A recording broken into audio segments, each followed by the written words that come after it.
नमस्कार, शुभ प्रभात। एक बार फिर से स्वागत है आपका फिजिक्स के 6वें लेक्चर में। मैंने बोला एक बार फिर से स्वागत है।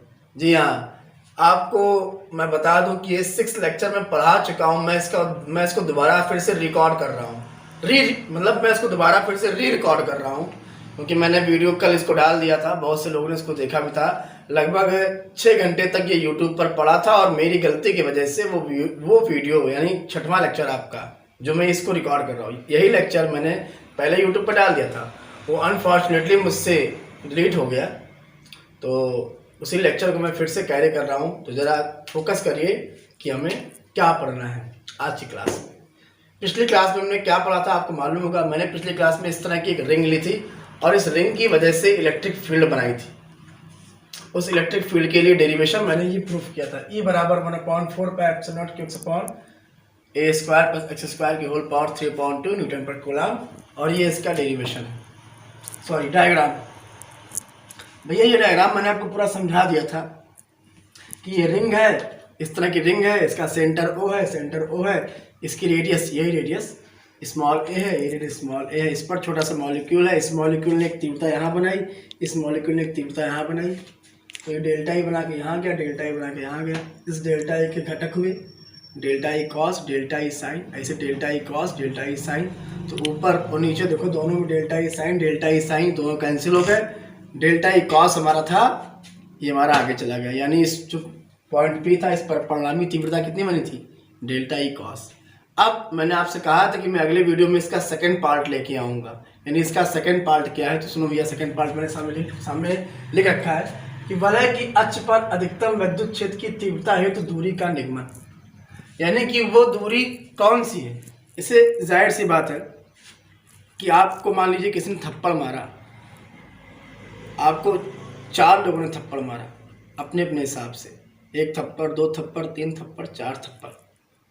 तो आप चारों थप्पड़ खाने के बाद आपको ये महसूस होगा कि कोई 1 थप्पड़ या 2 थप्पड़ आपको अधिक जोर से लगा होगा, यानी उसकी तीव्रता कुछ ज़्यादा होगी। तो वैसे ये रिंग है, ये रिंग अपनी तीव्रता बना रही है पॉइंट पी पर। यहाँ पर तीव्रता बना रही है, यानी यहाँ पर भी तीव्रता है, यहाँ पर भी तीव्रता है, यहाँ पर भी तीव्रता है, यहाँ पर भी तीव्रता है, यहाँ पर भी तीव्रता। मतलब कहने मतलब इस पूरे रास्ते में तीव्रता है। तो हमको ये बताना है कि अगर ये रिंग अपनी मैक्सिमम इंटेंसिटी बनाए, मैक्सिमम तीव्रता बनाए, तो वो जो तीव्रता बनेगी वो केंद्र से कितनी दूरी पर बनेगी। यानी दूरी, ये जो x है, इसी x का हमको मान निकालना है। लेकिन कब? जब ये रिंग अधिकतम तीव्रता बनाए। ठीक भैया, तो तीव्रता हमारी ये निकल के आई है। अब अगर ये तीव्रता अधिकतम होगी, मतलब अगर ये अधिकतम होगा, तो भैया अधिकतम के लिए मैथ में एक रूल होता है कि अगर कोई चीज अधिक हो रही है तो उसका अवकलन जो होगा वो एक बार वो 0 के बराबर होता है। ध्यान रखिए, जो चीज अधिकतम हो रही है, जैसे मान लीजिए हमसे बोला इस रिंग की तीव्रता अधिकतम होनी दूरी के सापेक्ष, इस रिंग की तीव्रता अधिकतम होनी दूरी के सापेक्ष, तो इसका मतलब इसका d/dx क्या होगा? 0 होगा। यानी अगर इसका d/dx 0 होगा तो हम ये कह सकते हैं कि वो अधिकतम तीव्रता है। यानी E बराबर ये, अगर कोई पूछे E मैक्स क्या होगा तो E मैक्स कुछ नहीं, d/dx will be E max. यानी इसका जो E मैक्सिमम होगा वो d/dx बराबर क्या होगा? 0। मतलब इसकी तीव्रता में, यानी रिंग की तीव्रता में अगर दूरी के सापेक्ष परिवर्तन शून्य है, अगर रिंग की तीव्रता में दूरी के सापेक्ष परिवर्तन शून्य है, तो हम ये कह सकते हैं कि वो रिंग अपनी मैक्सिमम इंटेंसिटी को क्रिएट कर रही है। तो चलिए भैया, अधिकतम तीव्रता की स्थिति में हम लोग क्या करेंगे, इस d/dx को हम लोग 0 करेंगे। ठीक है, तो E की वैल्यू यहाँ पुट करिए, तो d/dx। अभी मैं डायग्राम को इरेज कर दूंगा, इसीलिए इसको आपको चाहें तो रीड्रॉ कर सकते हैं। d/dx E की वैल्यू यहाँ सब्सिट्यूट करिए, 1/4 pi epsilon not into k qx upon में a square plus x square की पावर 3/2। अब x के सापेक्ष हो रहा है अवकलन, तो x को छोड़कर बाकी सारी चीजें कांस्टेंट है, बाहर कर लो। और बराबर क्या चल रहा है हमारा, ये 0 चल रहा है। तो ये क्या आएगा, d/dx करने से पहले कांस्टेंट जो बाहर है, देखो भैया ध्यान से देखो, जो कांस्टेंट है सब बाहर ले रहे हैं। क्यों बाहर ले लिया? यानी ये सब हमारा बाहर आ गया। अंदर क्या बचेगा, d/dx x upon a square plus x square की होल पावर 3/2 बराबर कितना हो गया 0। देखो ध्यान से, ये सारा टर्म इसके मल्टीप्लाई में उधर जाएगा तो ये उधर जाएगा तो ये पूरा क्या हो जाएगा 0। पहले यहाँ क्या बचेगा d/dx और किसका बचेगा x/a² प्लस x² की होल पावर 3/2। मेरे प्यारे बच्चों, जब उधर जाएगा ये तो क्या हो जाएगा, ये 0 हो जाएगा। क्या हो जाएगा, ये 0 हो जाएगा। अब इसका आकलन करना है, कोई दिक्कत नहीं है भैया। जिसको भी आकलन करने में समस्या आ रही है वो मैथ का पहला वीडियो देख ले, टेलीग्राम पर पड़ा हुआ है, आपको समस्या से मुक्ति मिल जाएगी। इसको आप ऊपर ले जाओ। जब आप इसको ऊपर ले जाओ, मैं इसको साफ कर रहा हूँ डायग्राम को केवल, क्योंकि आपने इसको बना लिया होगा। डायग्राम का महत्व खत्म हो चुका है, केवल आप इसको समझ लिए होंगे अगर तो।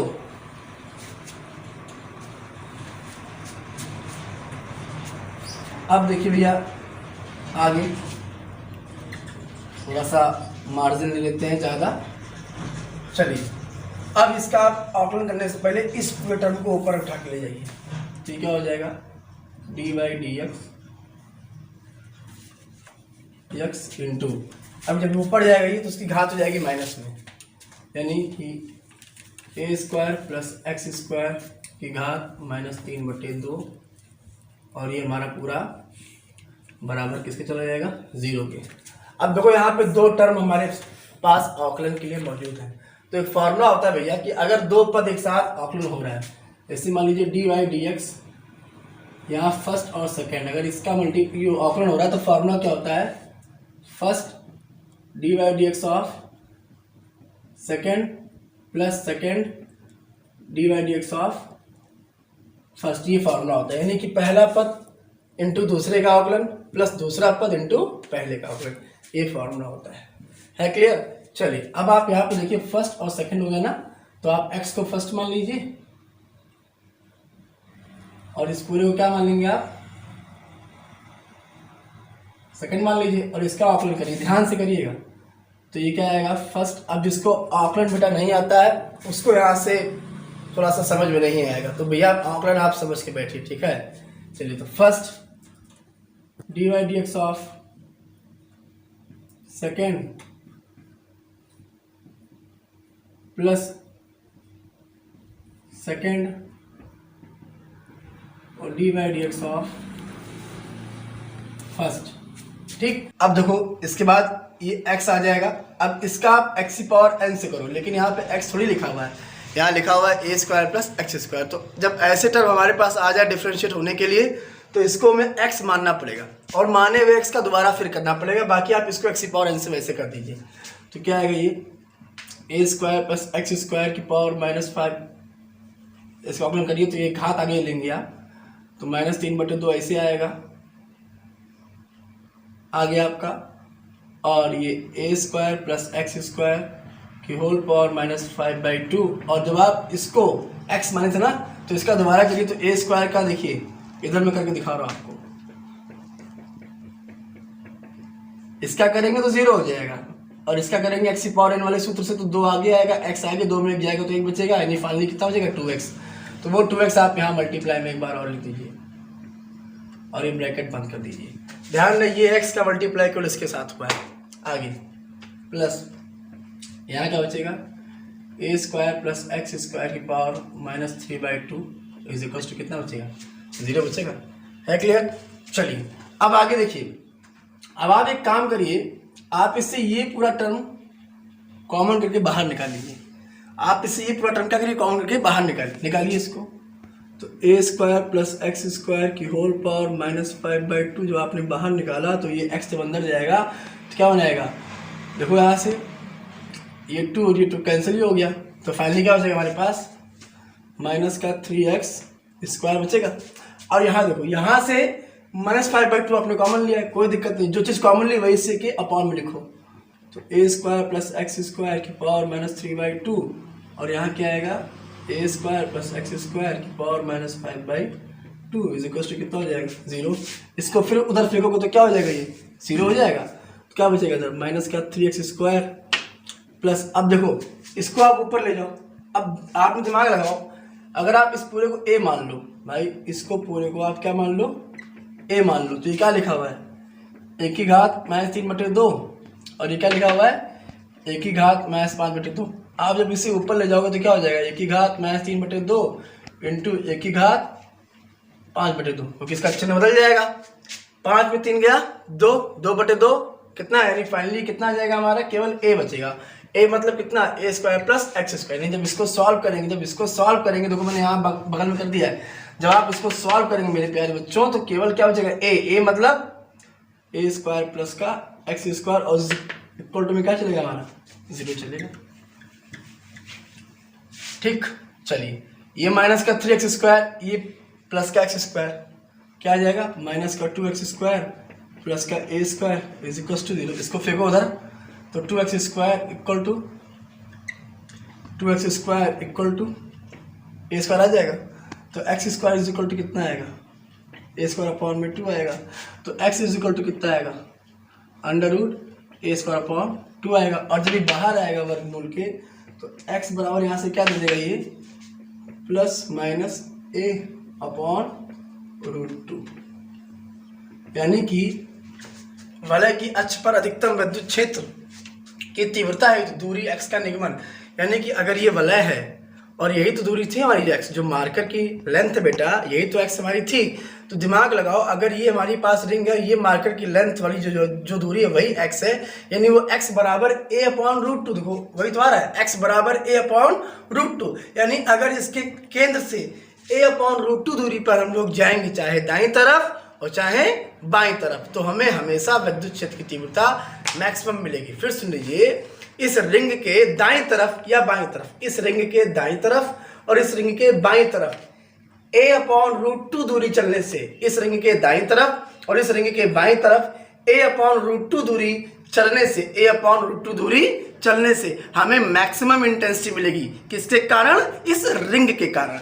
बेटा प्लस माइनस का यही मतलब है, प्लस मतलब दाईं तरफ और माइनस मतलब बाईं तरफ। यानी कि हम ये कह सकते हैं, या दाएं बाएं मतलब ये कहने का मतलब है कि धन x अक्ष में और धन ऋण x अक्ष में दोनों तरफ तीव्रता होगी। ये रिंग अगर ऐसे रखेंगे तो इधर भी रहेगा कुछ इलेक्ट्रिक फील्ड और इधर भी रहेगा कुछ इलेक्ट्रिक फील्ड, है क्लियर। ऊपर वाला इलेक्ट्रिक फील्ड कैंसिल हो जाता है।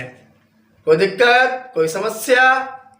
उम्मीद करता हूं कि ये डिस्टेंस आपको समझ में आया होगा। इसे आप एक बार कॉपी अवश्य कर लीजिए। चलिए, उम्मीद करते हैं कि आपने इसे कॉपी कर लिया होगा। टाइम नहीं वेस्ट करते हैं, आप इसका स्क्रीनशॉट एक ले लीजिए खटाक से, मैं साइड में खड़ा हूं। इसके बाद हम लोग नेक्स्ट टॉपिक पे आते हैं, इलेक्ट्रिक डायपोल के ऊपर आते हैं, क्योंकि electric dipole is the most important concept of electrostatic. Electric dipole पढ़ना हमारे लिए बहुत जरूरी है, तो उम्मीद करता हूं इसे आपने नोट कर लिया होगा। ये पहला स्टेप है, ये पूरा दूसरा स्टेप है और लास्ट में जो डिस्टेंस है वो तीसरा स्टेप है क्लियर? रफ कर दूं। चलिए अब आते हैं इलेक्ट्रिक डायपोल के ऊपर। तो इलेक्ट्रिक डाई, इलेक्ट्रिक मतलब वैद्युत, डाई मतलब दो, पोल मतलब सिरे। एक ऐसा वैद्युत निकाय जिसके दो सिरे हों, एक ऐसा वैद्युत निकाय जिसके दो सिरे हों। मेरे प्यारे बच्चों, कोई भी इलेक्ट्रिक सिस्टम, कोई भी वैद्युत निकाय बिना आवेशों के बन नहीं सकता। इसका मतलब साफ स्पष्ट होता है कि इलेक्ट्रिक डायपोल बनाने के लिए हमें चार्जेस की जरूरत पड़ती है। मेरे प्यारे बच्चों, इलेक्ट्रिक डायपोल क्या होता है जरा मैं चर्चा करता हूं।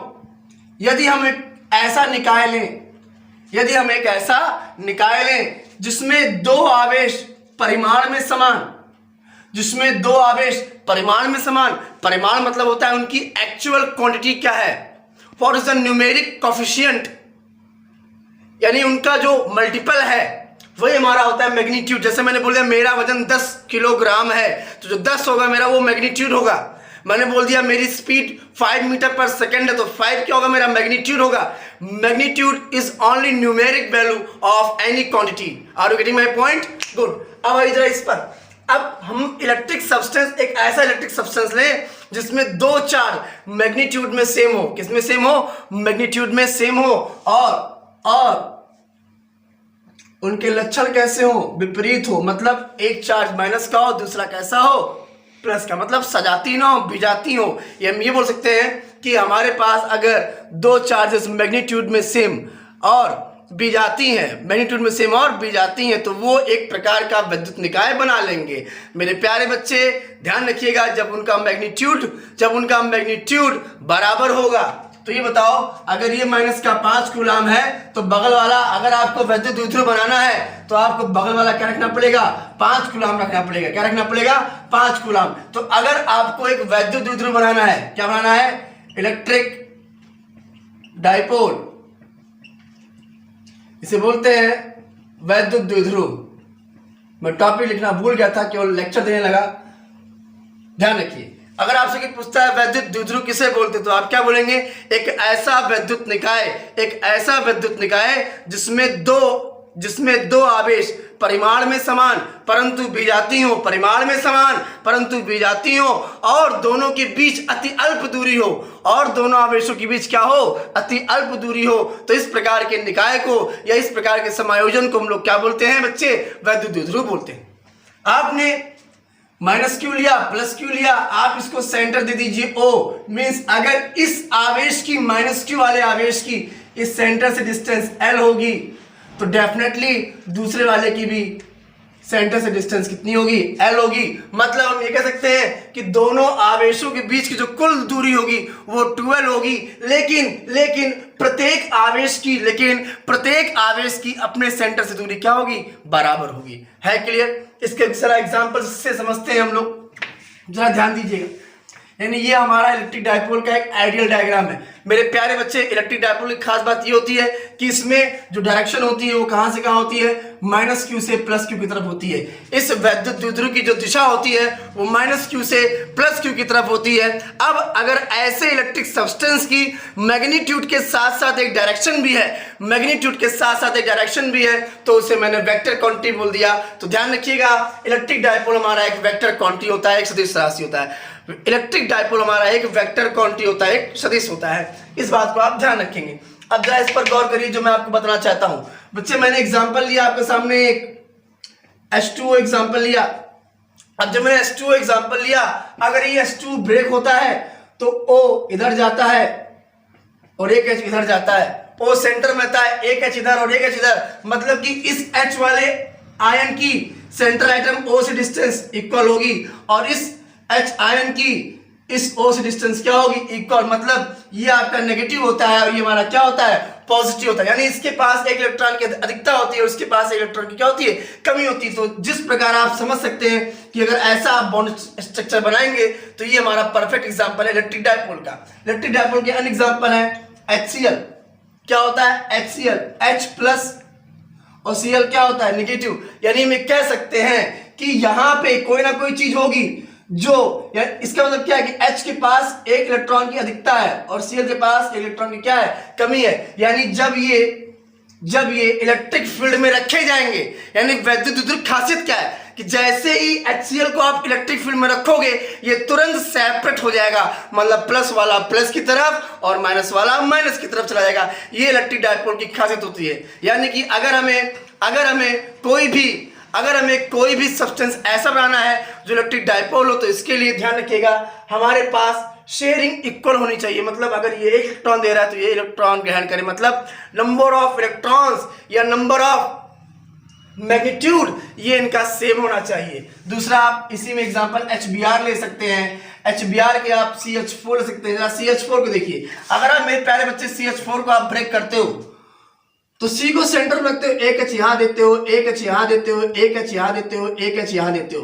तो कहने का मतलब क्या होगा, अब देखो इस H की सेंट्रल आइटम C से दूरी, इस H की सेंट्रल आइटम C से दूरी बराबर, यहां दूरी बराबर, यहां दूरी बराबर। यानी यहां भी वैद्युत द्विध्रुव मिला और यहां भी क्या मिला, वैद्युत द्विध्रुव मिला। यानी इसका मतलब यहां पॉजिटिव, यहां नेगेटिव, यहां पॉजिटिव और यहां क्या होगा हमारा नेगेटिव। यानी इस प्रकार ये पूरा एक इलेक्ट्रिक डाइपोल हमारा बन जाता है। तो ध्यान रखिएगा इलेक्ट्रिक डाइपोल क्या होता है, आप समझ गए होंगे कि ऐसा वैद्युत निकाय जिसमें दो आवेश परिमाण में समान हो परंतु चिन्ह में विपरीत हो और उनके बीच अति अल्प दूरी हो, इस प्रकार के निकाय को वैद्युत द्विध्रुव बोलते हैं। अति अल्प दूरी बोलना अनिवार्य है, अति अल्प दूरी हो ऐसे निकाय को बोलते हैं हम लोग वैद्युत द्विध्रुव। इसके एग्जांपल क्या है, H2O है, HCl है, HBr है, CH4 है और बहुत से एग्जांपल आप बुक में देख लेंगे, NH3 भी है। आगे से एक चीज और, इलेक्ट्रिक डाइपोल की खासियत क्या है मेरे प्यारे बच्चे, इलेक्ट्रिक डाइपोल की खासियत यही है कि इलेक्ट्रिक डाइपोल सामान्य अवस्था में तो एकजुट होकर रहता है, अपने अपने मॉलिक्यूल समेट के रखता है। लेकिन जैसे ही किसी इलेक्ट्रिक डाइपोल को किसी इलेक्ट्रिक फील्ड में लेके आते हैं, जैसे ही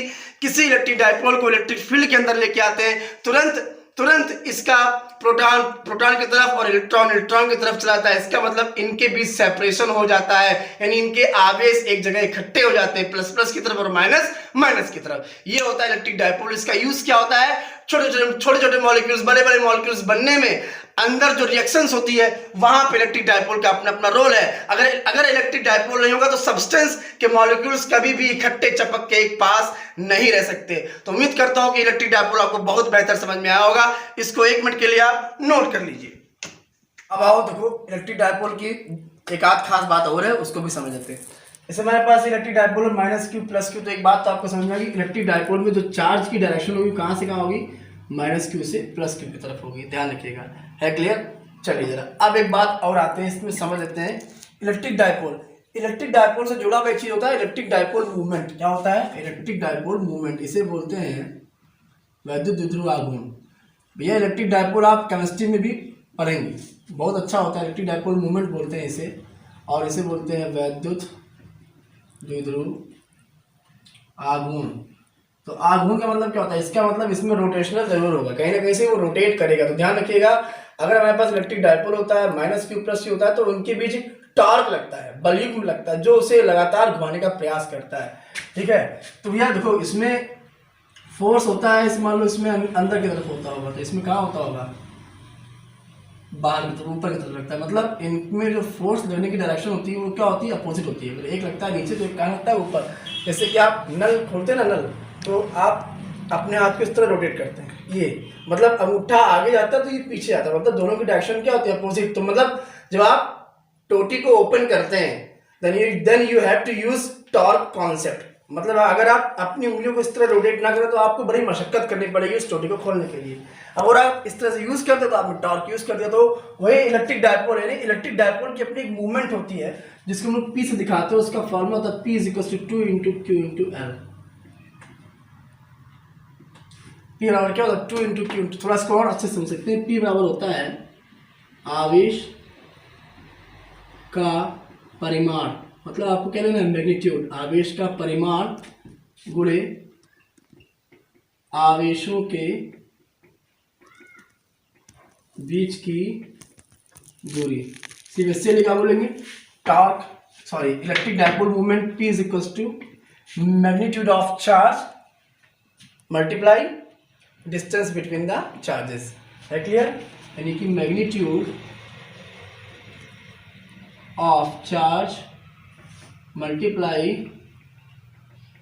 डिस्टेंस बिटवीन द चार्जेस। है क्लियर?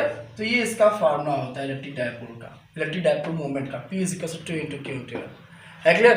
अब इससे जुड़ी हुई इसकी दो बातें और आती हैं, वो आती है इसकी मात्रक और विमा।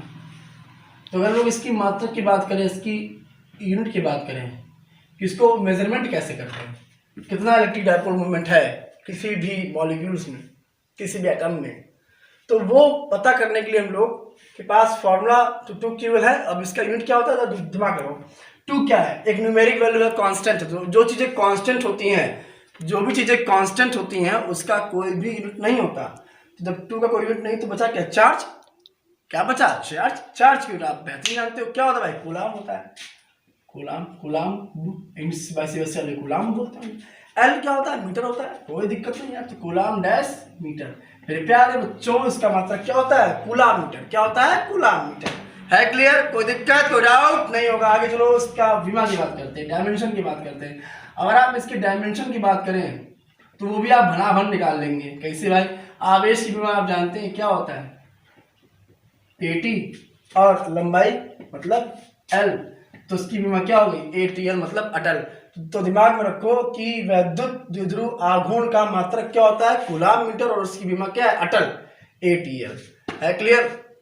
इसकी डायरेक्शन कहाँ से कहाँ होती है? -Q से +Q की तरफ होती है। ये आपको दिमाग में रखना है। इसके एग्जांपल क्या है? H2O है, HCl है, HBr है, CH4 है, NH3 है, ठीक है, PCl5 है, बहुत से इसके एग्जांपल। PCl5 मतलब फास्फोरस पेंटाक्लोराइड। तो इस प्रकार से आप चीजें देखेंगे, बहुत सी चीजें आपके पास मिलेंगी जो इलेक्ट्रिक डायपोल की क्या होती है? एग्जाम्पल होते हैं। और इसके बाद आपको एक चीज और ध्यान रखनी है, इलेक्ट्रिक डायपोल भी एक प्रकार की इलेक्ट्रिक फील्ड बनाने की कोशिश करता है। इलेक्ट्रिक डायपोल भी प्रकार की इलेक्ट्रिक फील्ड बनाने की कोशिश करता है।